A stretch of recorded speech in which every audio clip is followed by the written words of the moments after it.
There we go. Welcome back. Trash trucks just went by. Looney did not like it one iota. He does not like trash trucks, not one bit. And now there's not one trash truck anymore. There's 17 of them, and they basically go all week long to pick up. There's actually a trash can now for every single item that you throw away. Every single individual thing goes in a different trash can, or so it seems to me. Now, what did I just display right there?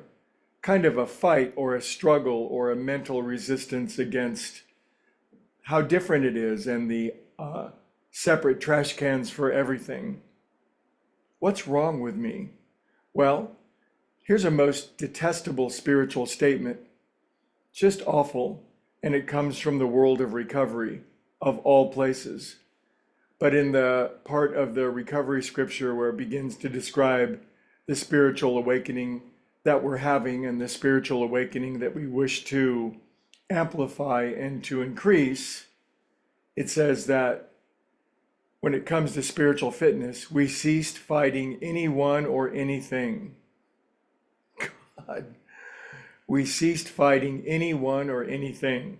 Not just most things, not just some people, but we ceased fighting anyone or anything. Could there be a worse spiritual creed or axiom anywhere in the universe? That's just awful. Isn't it the most fun and challenge and human interest to fight something or someone?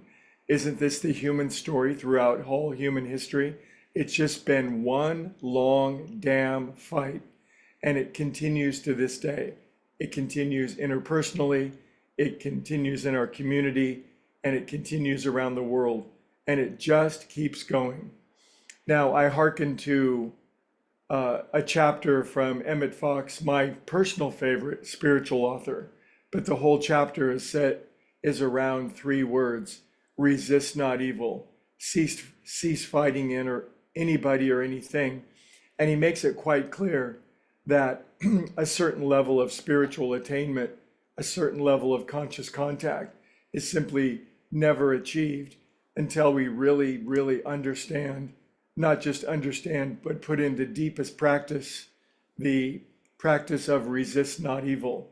And the first time I read it, it was so antithetical. I had such antipathy for it because there's just too many things in this world that I need to hate, that I need to resist, that I actually need to harbor a consistent, ongoing resentment toward, because it's my moral duty, obligation, and it makes me feel superior and it makes me better than my enemies.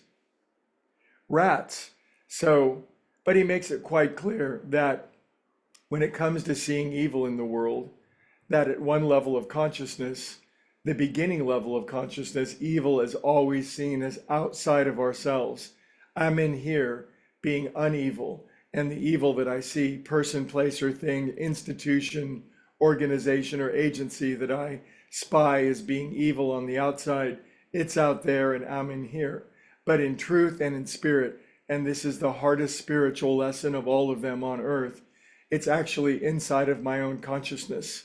It's within myself. And if I'm fighting it within myself, I'm actually harboring and shrinking my own spiritual state of consciousness, because in truth and in spirit, at one level of being, there will always be evil.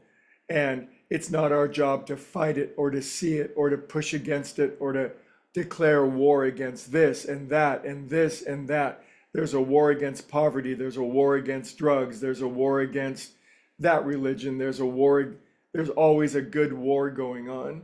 And who doesn't like to join in a good war? So there's always going to be evil and a war at one level. Our spiritual duty is to rise above it. There are planes and levels of existence where the war has ceased and there is perfect love and there is perfect union and harmony. But we're on the jumping off place between those two worlds. Now, of course, we may not agree with that, and it's my duty and my obligation. I must fight that, and I will fight it, and I will not hear this spiritual message, and thus I will not cease fighting anyone or everything, every person that cuts me off on the freeway, that damn political party, the person that spiritually abused me, or physically abused me. I will not give up my fight against that. That's cool. Go ahead. Just you'll be spending much more time in that space.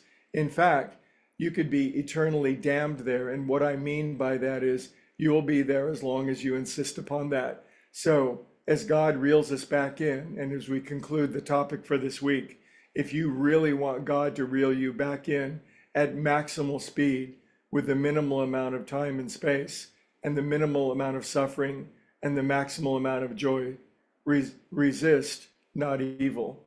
Cease fighting anyone or anything. Is that my message for you? Kinda.